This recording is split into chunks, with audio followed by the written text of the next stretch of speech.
नवी मुंबईतील दी.बा. पाटील आंतरराष्ट्रीय विमानतळ सुरू होण्याच्या दिशेने एक मोठं पाऊल पडलंय।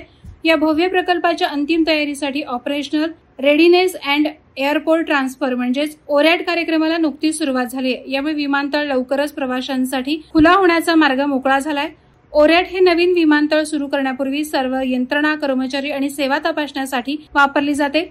यात प्रवासी व्यवस्थापन, सुरक्षा तपास, विमान नियंत्रण आणि आपत्कालीन यंत्रणांची चाचणी केली जाते। थोडक्यात विमानतळ सुरळीत आहे आणि सुरक्षितपणे चालेल याची खात्री ओरॅट करतं।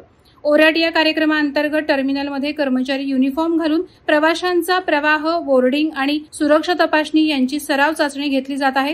प्रत्येक यंत्रणा एकमेकांशी जोडून विमानतळाची कार्यक्षमता तपासली जाते।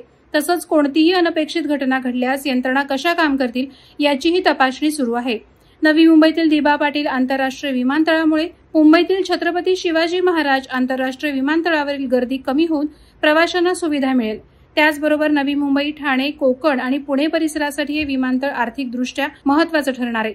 ओरॅट प्रोग्रामच्या यशस्वी चाचणीनंतर काही महिन्यातच हे विमानतळ प्रवासी आणि माल वाहतुकीसाठी खुलं होणार आहे। वादळवारा लाईव्हसाठी न्यूज ब्युरो, नवी मुंबई। नवी मुंबई व रायगड जिल्ह्यातील ताज्या बातम्या आणि घडामोडींसाठी सबस्क्राईब करा वादळवारा लाईव्ह चॅनल आणि दाबा बेल आयकॉन।